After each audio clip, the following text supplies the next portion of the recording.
This is Des. Welcome to my podcast, According to Des, where I interview people with passions, hobbies, or side hustles trying to live their best lives by following their dreams and pursuing their goals. Get ready to be inspired. Hey everyone! On today's episode, I will be interviewing Emily Smart, founder and owner of Blue Shift Web Services. I'm so excited to talk to Emily because she is a woman in STEM, and if you know anything about women in STEM, it is that women are a minority by far, and they face a lot of challenges in the field, such as sexism in the field. So I'm really excited to talk to Emily about her experiences and how she grew in the field and how she got started in tech and how she began working for NASA, which is super, super cool. She worked on NASA's websites. That's amazing. And how she started her own business with her husband. So cool. Before we get started, I just have to apologize for my sound. As most of you know from my nonstop complaining about it, I've been having a lot of tech issues lately. All of my tech has been crashing. So I finally got a new computer after it crashed, but now my sound equipment won't hook up to my computer for some reason. So the interview itself is fine. For this interview, the intro and outro is going to be a little wonky, but I'm working really hard to try to research interfaces. So hopefully my sound will be better in the future. So please just excuse the intro and outro for this episode and a few coming up. Otherwise, thank you for your patience, and I'm so excited to talk to Emily. I think you're really going to enjoy this interview. So let's get started. So everyone, I am here with Emily Smart, owner of Blue Shift Web Services. Hi, Emily. Thanks so much for joining me today. Hi, thanks for having me. I'm glad to be here. I'm really looking forward to talking to you. You have a lot of background in STEM and you work in STEM now. Can you, first of all, just explain what STEM is or what it stands for our listeners? STEM is science, technology, engineering, and math. It's basically all of the classes that are called stereotypically boring.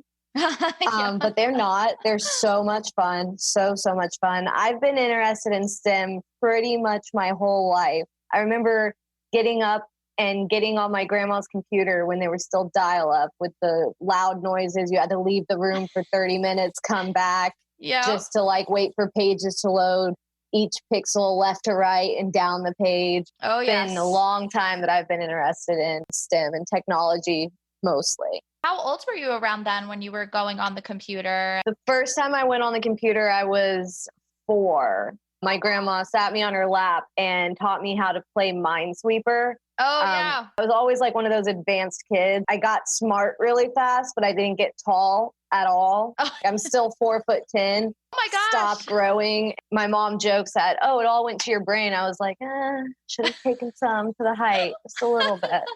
Oh my goodness, that's too funny. What was it like being in school then, interested in the STEM field where it's a minority of women? I remember that I had a couple teachers that were not encouraging of it. They were older teachers, gonna retire real soon type of old. They would be like, that's more of a man's field. You sure you don't want to do teaching or be a nurse or anything, that was stereotypically female. Mm-hmm. And I was always like, no, I know I don't want to go into teaching. I'm a bad teacher. I know I'm a bad teacher. I've gotten better at teaching, thankfully.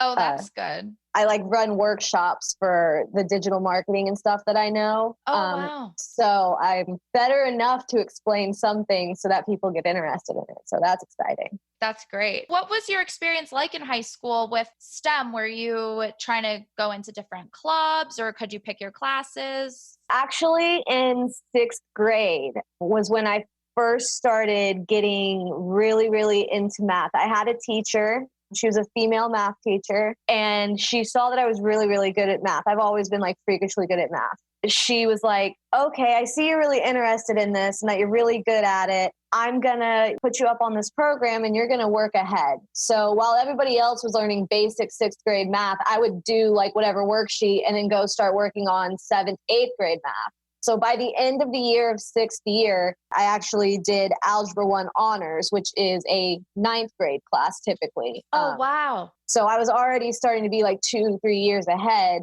And that followed on. I did geometry in 8th grade. Then I did Algebra 2 in 9th grade. And then I actually dropped out of high school and went to college. Oh, really? I dropped out of public high school. I was still in high school, just did my classes online. I went to college and I got up to Calc 1 because for what I do in my business, I didn't have to go all the way up gladly because calculus is not my friend.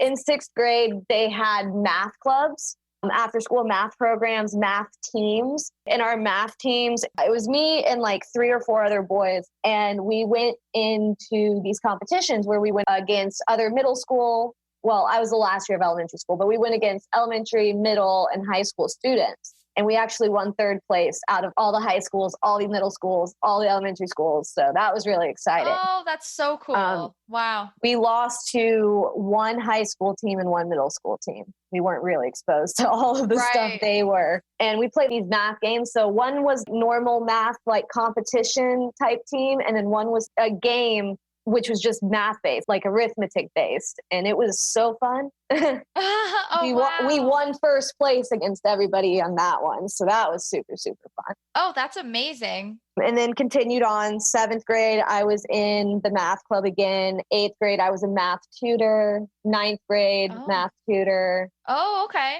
And in 7th grade was when I started getting into like web design. Oh, so really? On MySpace and Tumblr, you could customize your stuff using HTML and CSS, which is your main base backbone of web design. Mm-hmm. So I've been doing that for years and years and years, even before thinking I was going to do it as a career.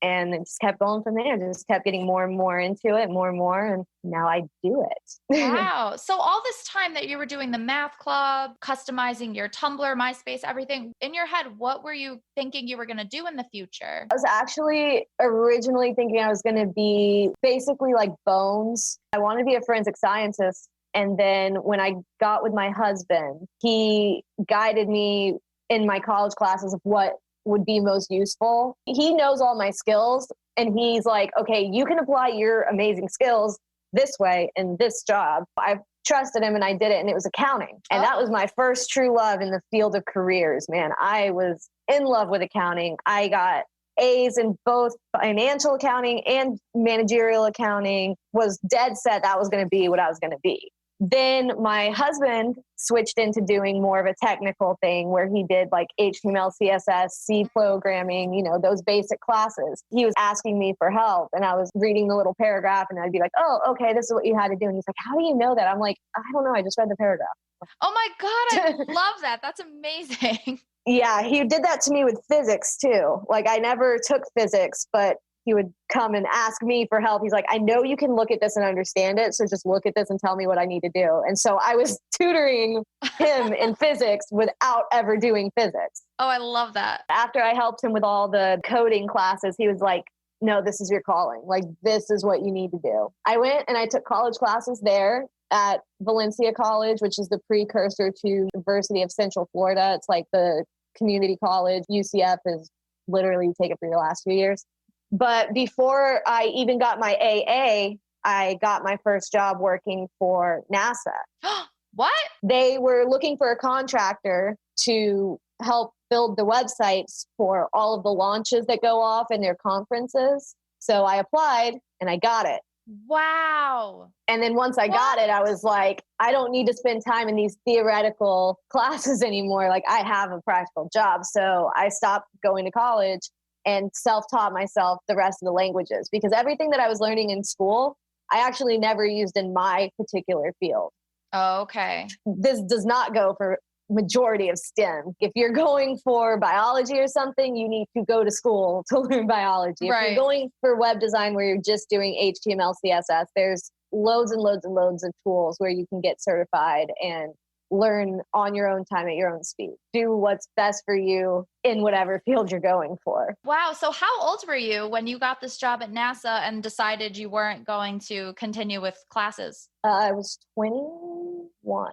Wow. So how long did you work for NASA? It was a contract, so I only worked there for 6 months. Okay. I think it was a 6-month contract, and then at the end of 6 months, the website was done. And then from there, I went and worked in cryptocurrency. So I worked for a cryptocurrency agency doing their website. I was the junior developer there. I worked right under the CTO. As a cryptocurrency startup, everyone wears multiple hats. So I was actually doing like business administration and junior developing, trying to like help everybody keep their stuff organized and like create the online systems for their file structures and their emails, their marketing and all of that, keeping all that ready to go basically. And then while I was there, they started up a cryptocurrency developer company, basically. So they created a marketing and support company for other cryptocurrency startups to make their websites, to build their actual cryptocurrency, to do all these things. I ended up working at both the cryptocurrency company and the cryptocurrency marketing company. Oh, wow. And I built multiple websites while I was there. Then I started my own business. Wow. I had my second baby, actually. I had my second baby and had just a really dumb job because I was pregnant. I can't go get a job. I'm already like 5 months pregnant. No one's going to hire a 5-month pregnant person. They're like, no, your time's ticking. You're going to be gone for a while. While I was working this job, my husband was working doing web development. He was like, we could start our own business. We have the skill sets. So much about web design and marketing and everything, and I know a lot about it. We should try to start our own business. Christmas 2018, we decided, okay, we're going to try it out. Within 2 months of saying that, we had both quit our jobs, our 9-to-5s, and was just solely living off of our brand new company because it went from nothing, $0 to way more than what we had to have to survive. So we were like, okay, like this worked way better than I thought. My husband's always been good with his ideas, so I just kind of blindly trust him. So he was like, yeah, this is what we're going to do. And, if it doesn't work out, we can both get jobs. We have experience. We have skills. So we built up our little nest egg over a couple of months. Christmas bonuses, paychecks, Christmas gifts from people. We put it all together and didn't even actually need it. Still in savings. So it works.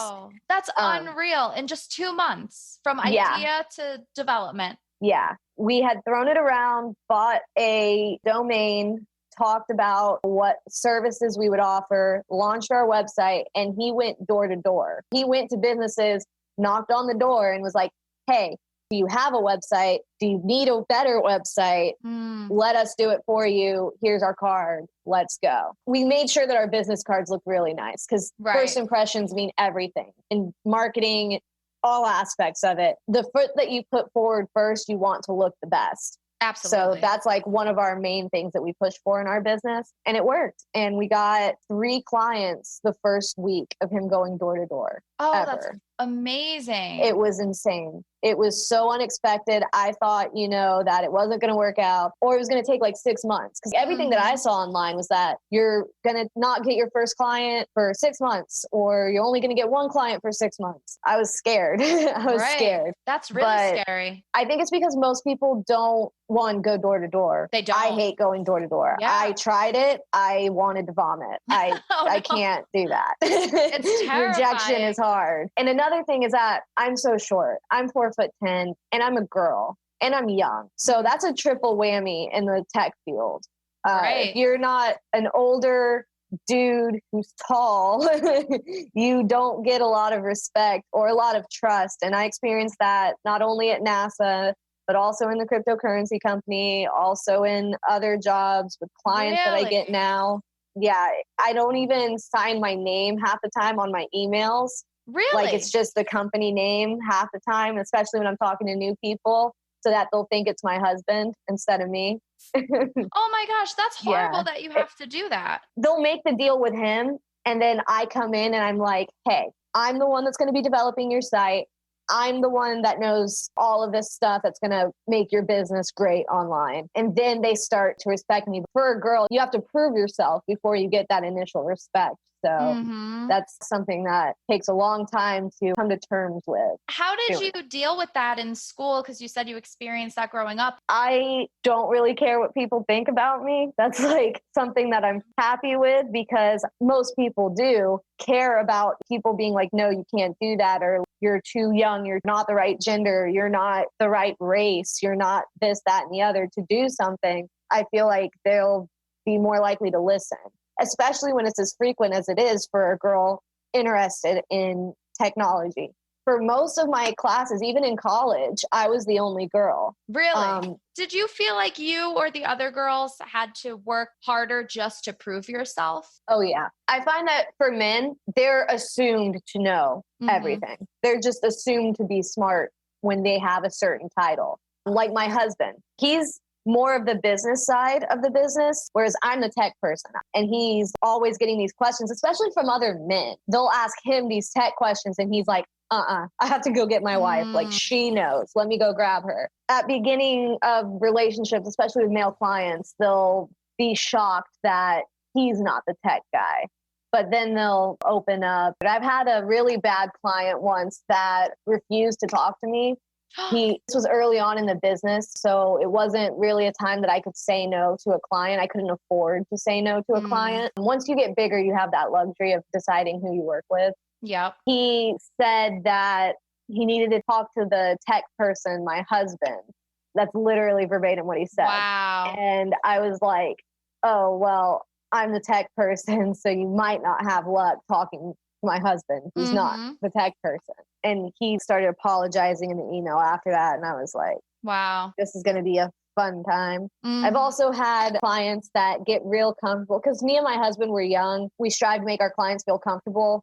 I've had a few male clients that get too comfortable and start making sexist jokes and sexist comments. Am I the boss? And am I super bossy? And just these things you wouldn't typically hear someone say about a man. Oh, absolutely. And that's just so unprofessional. You shouldn't say that to anybody, but that's super sexist. They're always in there with their wives and their wives just instantly like, oh, did you just say that? Oh, I bet they're so embarrassed. Me and the girl will share the knowing look of like, I get it. It's like, it's okay. Don't worry. I don't judge you for this. Well, that's horrible. And what kind of experiences like that do you have from college? A lot of the time it was me being asked what my major was. And as soon as I said something STEM related, they'd be like, oh, really?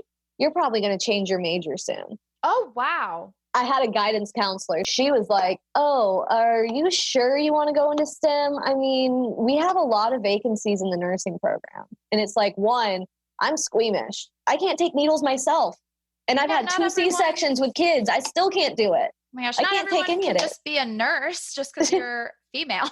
Yeah. And I was like, no, I don't want to be a nurse. So no, I'm going to go into tech. And she's like, are you sure you could go for business? And I'm like, no, I'm going for tech. That's what my career is going to be. That's what my interests are. And she's like, okay, I'll see you when you decide to change your mind. Oh my gosh. And like that's rude. Terrible that that came from a woman too. You would expect it almost from a man or a male professor, but that women say those kind of sexist comments too is, I feel, more disheartening and more disappointing. Yeah, my mom was the same way. My mom didn't even want me to go to college when I was growing up. Really? My mom is super old. She's a boomer. She's old for having me. She was 45 when she had me. Wow. So like that's pretty late. That's what I mean by old. She's only 67. She's not super old. Right. But she's old for having someone as young as me. Her dad didn't want her to go to college and didn't want her to do all of these things. She ended up attending some night classes to get typing certificates to be a secretary assistant type person. And there's nothing wrong against that. I thought that was what I was going to be for the longest time because my grandma was one, my mom was one. I figured, hey, just continue it till I met my husband. He's like, no, you have these skills, which are hard to come by. You need to use them. And she just was really against me going to college, really against me going into STEM field, really against me going for anything hard, really. She didn't want me to be a doctor. Or what was the issue? I still don't know. I think it was more of just the fact that I was a girl. Because I'm the smartest of all 3 of her kids. And my other siblings tell me this all the time. They all tell me that I'm the smartest. I'm not like just being braggadocious or anything. Right. Like I'm told this by them. They know. They were encouraged to, well, my brother was, and I wasn't. My sister went straight to being a stay-at-home mom. So that was like my mom's biggest dream, I guess, for her daughters to be stay-at-home moms. I want to stay at home. I also want to work because I just have this feeling that I have to work. I have to have some kind of reprieve from being a mom, which is so great because I work from home now. Since owning my own business, I get to do whatever I want, basically. So nice. I work from home and play with my kids all day and work when I want to. I definitely see the appeal of being a stay-at-home mom. I definitely see it. I love it. But I like that reprieve of where I can be like, hey, I have to go work. You take the kids. So you go have the take your best turn. of both worlds now. Yeah. And that's really about balance. If I didn't have work-home balance, I would be ripping my hair out because I have 2 young babies. I had 2 under 2. So when my oldest was a month shy of 2, I had my second baby, like gave birth to my second baby. Wow. And yeah, so stressful. I was pregnant with my second baby when we started the business. So talk about even more pressure about making it work. Yeah. Like we only had I think I was like 3 months pregnant at the time. So definitely was like, you gotta make it work. There's 6 months before it's like no other choices. You got to go figure something else out. Well, that was probably even more of a drive to make it work and to really figure out the nuts and bolts and that drive because the baby was coming, like you said, had no other choice. Yeah. I remember when I was pregnant with my first baby, that's when I was in college for the coding classes and things like that. But when I was pregnant with her, me and my husband were renting a room from another couple because we were broke college students and had to do the cheapest thing. There were so many late nights of sitting at Starbucks and getting on the Wi-Fi. And he's like, just keep teaching yourself how to code. Just keep doing it. And I promise you everything will work out. As I said, I blindly trust him. So I'm like, okay, I'm just going to sit here and code away. Yeah. He believed in you so much. Oh yeah, he's my number one supporter, which is so great. Like, that's amazing. Find you a man that does that because it's the best thing in the world. It sounds like you guys really balance each other out and you're a really great team. Oh yeah, we're like perfect opposites basically.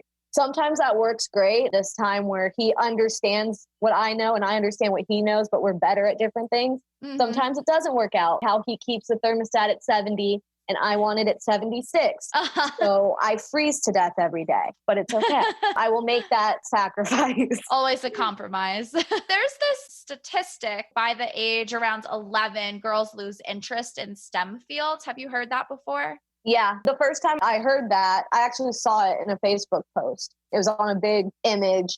I looked back at my life and I was like, yeah, that's when people started really pushing the guys to be in STEM and the girls to be in like arts and education, these fields. Yeah, that's great. If you have art skills, go do them. I was in band, I was in orchestra, I was in choir, I did music theater. I was a big performing arts person growing up my whole life. But for me, I knew that I wasn't going to really be able to pursue that as a full thing for me. So why do you think you stuck with STEM despite that statistic? My 6th grade math teacher. Wow. If my 6th grade math teacher didn't see that I was doing so good with her math class and then allow me to advance my math, I don't think I would have stuck with it. Wow, that's incredible. I thank Miss Maines for all of that. Wow. It really does just take that one person to believe in you and push you forward. If you had all these voices, all these people telling you, oh, go into nursing, go into this and do art, whatever. But it really just takes that one voice that's like, no, you continue with what you want to do. Some people can say it in an offhand way, but if you don't have a relationship with that person where you trust them, you probably won't really take it as anything. Thankfully, I had already had a relationship with her where I trusted her because she was my teacher. So it meant more to me for her to say that. The next person who was supportive was my grandma and then my husband. When did you meet your husband? I was about to turn 16. I had just dropped out of going to public high school and I was going to online school. And then we met at the mall. Oh, you did? Oh, wow. And it all went from there. Do you know of any programs or organizations that encourage girls to learn STEM or to stick with it or to teach them STEM? There was one that I had gone to when I was a kid. It was like a summer camp. It was a week long. I don't remember what it was called, but if I describe it, someone in the comments might remember. Basically, it was like a weekend long thing, and they did it for 4 weekends during a summer. You sign up for it and you pick your classes. There was the physics one where you had to build a roller coaster for a marble to like go around the track. Then there was one where you build your own lipstick. A couple of different ones where it was more of like theoretical stuff where it was talking about like the history of women in STEM and different things that were actually discovered by women, but are taught to be discovered by men.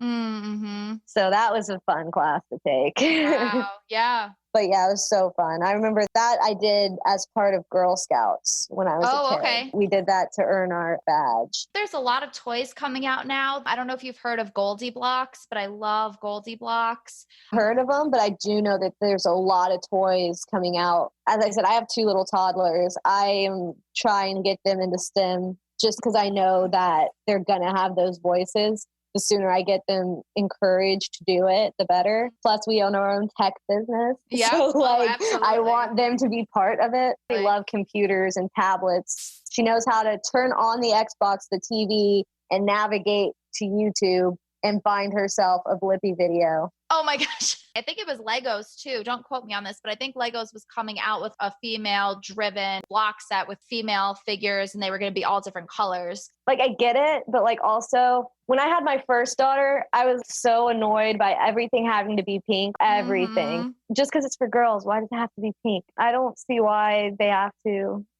color block the kids. It's not even just the color, it's the whole marketing in general. I used to work at Toys R Us when I was in high school, and it really was, you would walk down the aisle and it would be so obviously the boy aisle, and it was so obviously the girl aisle. And it's like, when I was growing up, I used to love playing with cars and trucks. I loved dolls too, but I had all my Batman figurines and my Spider-Man figurines, but everything is so separated. Like, these are the boy toys and these are the girl toys. And my friend, she has a son now, and he loves doing dress up with dresses and stuff. They get so many comments when he's wearing a dress, but he's like such a hyper energetic little boy that loves swords and everything, but while he's wearing a dress, and it's just so separated by color and name, and it just goes into all marketing. With my kids, my oldest one is very sporty. She doesn't like getting dirty, but she loves playing with balls and running around and doing everything.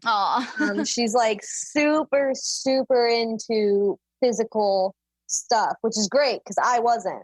I was a couch potato. I'm glad she got her dad's energy. But she's also super into makeup because she sees me put on makeup, and she's like, to get me to put her eye makeup on. And I'm like, you don't need eye makeup. I take the end that doesn't have anything on it and I just tap it on her eyeball. And she like runs to daddy. She's like, look at me. And she like has her eyes completely squinted. So even if she had something on it, you couldn't see it.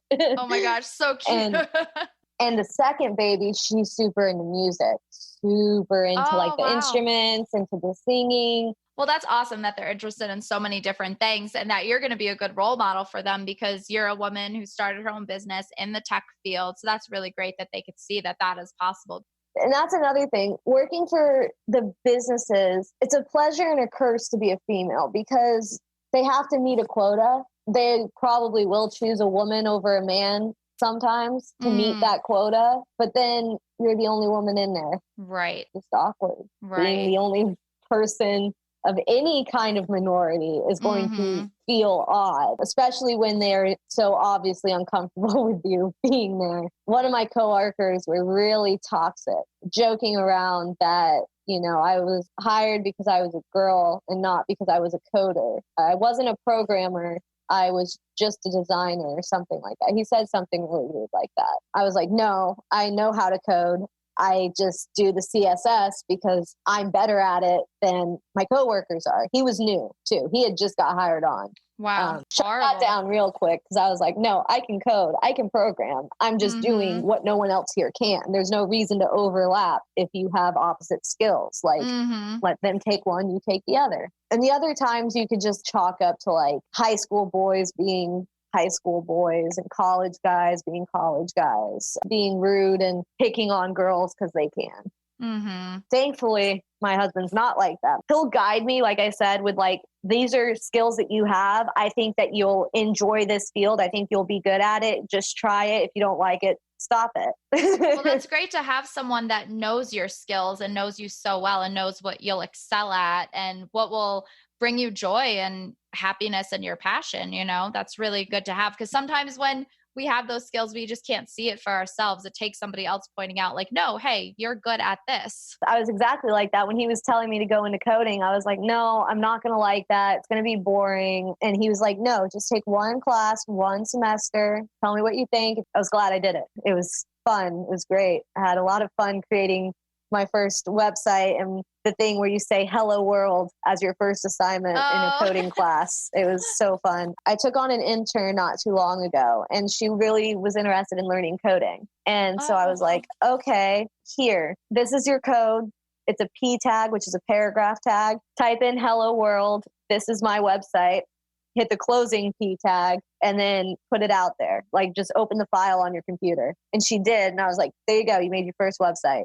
And she was so happy. She was so happy. She got her husband. She showed him. And I was like, hey, you want to see something cooler? She was like, what? I was like, we're going to change the color of the words.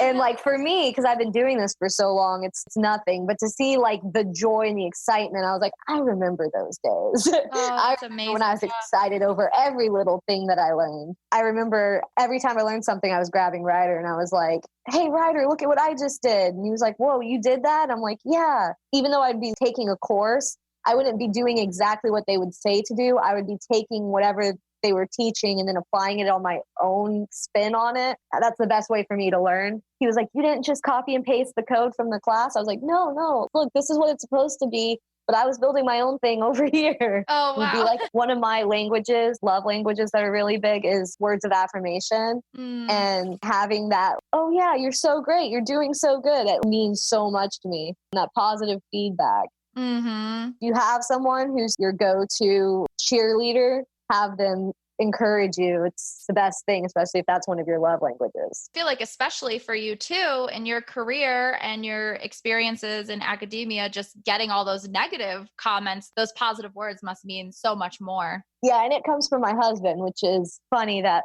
he thinks that I'm doing so great and that he's so proud of me, whereas like the other guys are like, are you sure you want to be in here? Wow. You can't do that. You're a girl. Wow. Well, I'm so glad that you were able to ignore all those people because you're so accomplished. I mean, you're so smart and sounds like you don't know something and then you just learn it. You make yourself learn it and you figure it out, which that in itself is just a really important quality and skill for people to have. The world is so technology now. Like everything is technology. You've got your smartphone, you've got your laptops, you've got your Xboxes. You have the ability to learn anything that you want from a laptop, from a phone, the palm of your hand, on the bus. You could teach yourself coding, another language. You could teach yourself math. You can teach yourself anything now. And it's so great. And I think that that has also really given me a lot of benefits now. Because if this was like in the 70s, like when my mom was going to college, I don't think I would have been able to teach myself whatever I wanted in STEM and really exceed in it. It wasn't capable back then. Yeah, it would have been much, much tougher for sure. We really do live in an amazing time. There's YouTube. YouTube teaches you everything. YouTube is number one. I taught myself about 80% of the PHP knowledge that I know. I taught myself through YouTube. Wow, that's incredible. For HTML, it was Codecademy, super great tool to learn a lot of different programming languages like web design and stuff. And it's free. Like, that's the biggest thing for me. I grew up poverty stricken. I was well below the poverty line growing up. Because I lost my dad real early and my mom, as I said, wasn't really fit for the career world, basically, especially not raising a daughter on her own. Well below the poverty line, and having free resources like that means a lot because not everyone can chuck $100 at a course to teach themselves. No, absolutely. And some of those courses, I get ads on Facebook and YouTube all the time for all these courses, and some are so expensive. And oh yeah, I still get those ads. I'm like, hey, I do this. I do this myself. Why are you trying to teach me how to do this, Google? Like, get your stuff together. That's amazing that there's those free resources, though. If you want to learn something, you don't have those skills yet, you don't have the money to pay for it. And there's many more like that. There's games. I'm a gamer. I love to play video games. So when I found certain games like CSS Grid and Flexbox Froggy to teach me the two different main CSS layout tools, I played all 30 levels and then played all 30 levels again and kept playing until I got through all of them without getting them wrong. That's awesome. There's so much stuff you can do on the internet now. I know there's games for kids too. I don't know what it's called, but my sisters were playing games in elementary school and it was a coding Frozen video game. You make the snowflakes and things like that, which I think that's really cool. I have coding games on my kids' tablets. as I said, I'm getting a minute early. Yeah. Yep. I think one of them is called Codapillar. Okay. And what's I feel like great I've is heard of even that. though it's not the actual code, it's getting the premise across, because all code is a set of instructions. Show this thing before this thing before this thing. Make this thing that color. It's really cool to see them getting familiar with making something go left and making it go right by using functions, which when I was teaching myself functions, I wanted to rip my hair out. Oh. So I'm glad that they could figure that out. That's awesome. But yeah, getting them started as early as possible is really my thing that I tell everyone to do. Get your kids these tech skills as early as possible, because in the future, everything's going to be tech. Oh, yeah. It's already absolutely. getting there. And there's like that whole movement of no screen time, no this, no that for kids. And like, Right. yeah, I get it. Kids spend a lot of time on the TV and on things like that. But if you can frame it in a way where they're learning, like I put educational videos on the TV, like Blippi, he's always teaching them something. I mean, and like she knows all these things about construction cars now. And I'm like, I don't even know this. Like, how? Wow. I think if you just make it productive time on the screens, that'll get them used to it. That'll get them comfortable with it without them being mindless. So as long as you can control them not watching cartoons that do nothing for them. Yeah, I agree. Even then there's a time and a place for it, because certain cartoons encourage imagination and things like that. So it's like, I mean, I see their point. Yeah, you don't want them sucked into it 24/7. You want them to have these skills that they're going to need for the workplace. Absolutely. And even if they don't end up going into a tech field, I mean, like you said, everything's just going to keep moving more towards technological advances. And even if they master these kind of skills, they'll be able to master other skills because they'll have that confidence in themselves that they're learning difficult things. Yeah. And the thing about tech is that everything is based on each other. So like if you're familiar with the basics of how coding works, that it's instructions and it goes line by line, it goes this, then you're going to understand that the next language kind of works the same. You're going to have a base and then you're going to go da, da, da, da, da, and then the next thing builds on that and back and forth. And with the Internet of Things coming on and 3D technology and the VR and all these crazy cool things that are happening, you want them to be prepared. Faster than ever. My mom, she says that she doesn't know how to use her phone. It's a generational thing. So yeah, we grew up with technology. So I'm on the cusp of millennial Gen Z. We grew up through it. So we were all exposed to it and learning it. So we're able to adapt when technology changes. So I remember the change from the little phones with the 9 keys and you're typing. You have to press each key 4 times to get whatever letter, to when they had the slide out phone and it had the full size keyboard for the first time. Yeah. Then it went to a touch screen. I was lucky enough that I could convince my mom to let me get these things when they were semi-new so that I could adapt. I remember when a touchscreen laptop came out, that was by far the most crazy thing to me. And now it's like everybody has one. Yeah. But my mom wasn't exposed to that. She wasn't exposed to the adapting world of technology. So she struggles more with it. Yeah. And that's the thing. Some people do get left behind. Yeah, I agree with that on some ways. I think I'm more of an advocate for kids to have access to technology regularly than I am for older people to adapt, because I know that having tech experience is going to start being a requirement for businesses. I see that people already ask to make sure that you know how to use the Office suite. So learning about that and becoming Microsoft Office certified and things like that, those are all skills that are great for your kid to have. But if you don't let them, they might be left behind in a job force, and that's not fun. And playing catch up is never easy. No, it's very hard. I've talked to somebody recently, actually. She's an older woman and she said she was applying for an administrative assistant job and she had to be proficient in all these different, like one, for example, was Google Drive and PowerPoint, all that, all that kind of stuff in Google. And she didn't know how to do it because she's older, doesn't really use Google, whatever. So she didn't get that job. That's true that a lot more jobs are asking you to be proficient in all these different areas. I handled hiring for the tech interns when I was in the cryptocurrency companies. I know how that job goes for it. Yeah, we're in tech, so we're looking for a lot more technical things, but I mean, just the basics. it's a required course for business to do the Microsoft certification course. Oh, okay. You can get your certification in this easy peasy by taking this college course. You can take it outside of college as well. And I suggest for people who are wanting to go into like business administration and stuff to do that. It's a great tool. You're going to learn a lot. You're going to learn a lot. There's a lot of stuff that I learned that I was like, you can do that?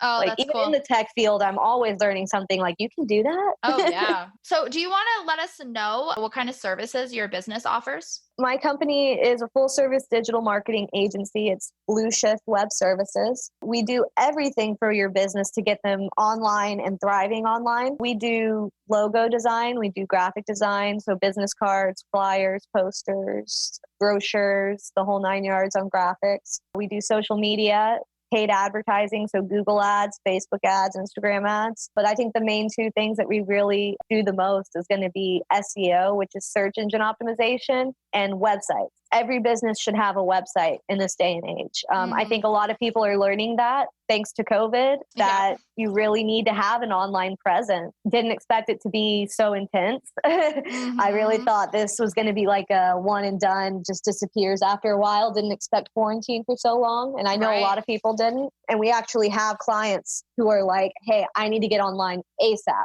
Because a lot of people think that I have a brick and mortar store. I don't need anything else. You got to be found. And now no one's walking past your store. You need to have a website. You need to have social media. You need to be doing your search engine optimization. If you can afford ads and they're working for you, you need to be doing that. The center of all of your digital marketing, of all of your marketing in general, is your website. That is your storefront online. Right. Having that and then doing your social media, directing people back to your website, having your whole SEO strategy going on, which SEO is just making sure that you rank higher on Google. The top 3 search results get 99% of the clicks. Wow. So if you're not there, probably aren't going to get the clicks for it. So there's a whole strategy that goes into that. And as a full service digital agency, being able to handle someone's complete digital marketing means making sure that it all works together towards the one goal. I'm a big preacher. I said it earlier about having your branding and putting your best foot forward means that you really want your logo to look good, your website to look good, and run good. A lot of people will have a Facebook page and be like, that's all I need. I have a Facebook page. I'm popping. I have an Instagram page. I'm getting all the stuff I want. I don't want more business. A website is really where you want to be because Facebook and Instagram don't get indexed by Google. And Google is where people go to search things. No matter what anybody says, that's where people type in tire center near me. Or I need an oil change, things like that. We really help all different kinds of businesses. We've worked with medical businesses, auto industry, beauty industry. We've worked with food. We've worked with business consulting, the whole 9 yards. Like we've worked with so many different industries. And on our website, we have our full portfolio up there. So you can go through the websites and see what we've done for people. Super exciting. NASA is on there. Oh, that's awesome. Awesome. No, that's really great. So you offer everything. Yeah, we offer everything and we're always expanding. Like the next thing that we're going to start doing is photography and videography, which goes hand in hand with our business. And we're always trying to find how we can be that one-stop shop for our clients. It's hard when you look up like this person does the logo, but this person does your website and this person does the SEO. So that's nice to be able to go to one person. Can you do this all for me? Because it's hard for people that aren't familiar with that kind of thing. Deal with a lot of people that don't know how to make a website. So it's nice to be able to go to one person. So that's something about us that I like to think makes us stand out is that we really help educate the business owner on what they need. So if you don't need social media or you don't need paid ads or you're not in an industry where one of those is going to work that well for you, we don't sell it to you. We don't require contracts. So like if we're doing social media, it's on a month-to-month basis. And if you're not seeing the results you want and you don't think that you really want to keep going with it, fine and dandy, send me an email. We're done. There's no requirements. And with the websites, I give a full training session on our WordPress websites that we build for you to be able to run it yourself. So in the event that you want to bring it in-house or you just want to have that knowledge as a backup in case something happens, like you can't afford the maintenance package that we offer, or you just want to, do it yourself. I give you that full training so that you don't mess anything up. so that you know, like, okay, I'll play around in this area, but this is not to be touched. Right. That's awesome. That's really, really valuable for people. Yeah, we also do monthly workshops with our Chamber of Commerce where I do training sessions on different topics. Our last one was on social media. I really went in depth about how to use social media for your business, how to know how to use social media. So like which platforms to use, because not every platform works for every business. Mm-hmm. That's why I said I got better at teaching, because I do these workshops. So now I'm like, okay, I'm getting a little bit better here. That's awesome. That's great. And I do it with my husband. So it's like bonding time. Oh, okay. It's a lot of fun. We get to bounce off of each other. If I hit a brain fart and I can't do something, he'll be right there to swoop in and save me, and vice versa. Sometimes we butt heads because we're human. Everyone butts heads and we'll do a little bickering. It just gives us that real feeling. And people always are like, I love that you guys bickered in front of us. And I'm like, really? Because like, I don't think we did. I don't think we liked that. Oh my gosh, that's too funny. Wow. Well, I love that you guys are such an amazing team since you guys are teenagers. That's so cool. Oh yeah, he is my partner in crime. Everything. He's the best. And I'm not just saying that because he came in the room, because I know that he's thinking that I'm just saying that because he's in the room. I've been saying it the whole time. Yep, she has. And that's the best thing. If you can, a lot of people do it by themselves, but if you can really have that person that has the same goals, the same dreams for the outcome for you, like have that person, even if they're not actively in the business, just having someone to bounce ideas off of, to celebrate your wins, to console you when you hit your bottoms and your losses. It's a really great thing to have.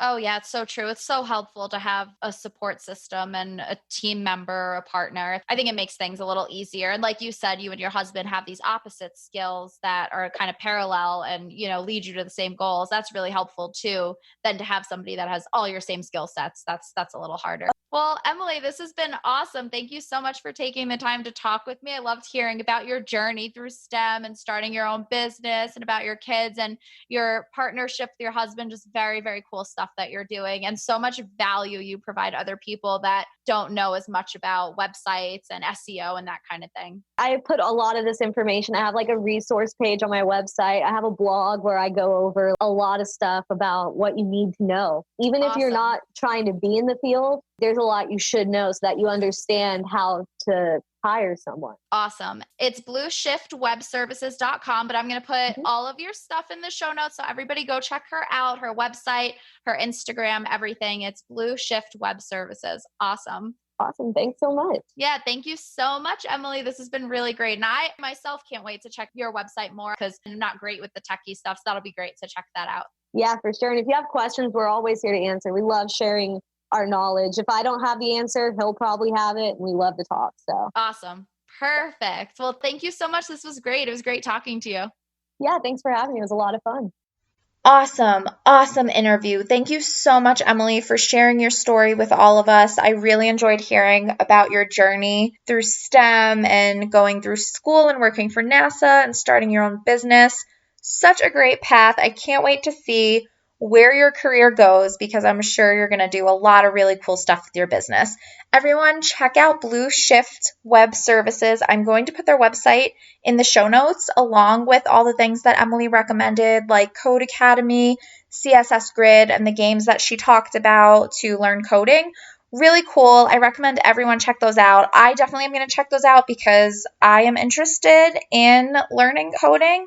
I don't know if I will be great at it or pick it up naturally, but it's definitely something I'm interested in. I agree with Emily. Our society is going really much further into technology, and that's where a lot of the jobs are going to be. So it is important to get kids and teens involved and into technology now, which it's so interesting because I work in a middle school and high school. People think that teens are just naturally really good with all technology, but I find in my job that my teens are really good on their phones, but they don't know how to use laptops or computers. They're always asking me how to do things on the computer. And I always get so caught off guard and surprised that they don't know how to use like print screen, even simple things that I'm able to do, even Google Drive and Google Calendar, things like that. They don't know how to use it. So it's really interesting. I think that's a misconception a lot of people have, that teens are just naturally good with technology. They're good on their phones and with video games, but put them in front of a computer and They're completely lost, in my experience with the kids at my school anyway. So talking to Emily made me think of this experience I had in high school. It was time for me to pick my elective, and it was between woodshop and jewelry making, and I really wanted to take woodshop. I thought it would be really cool.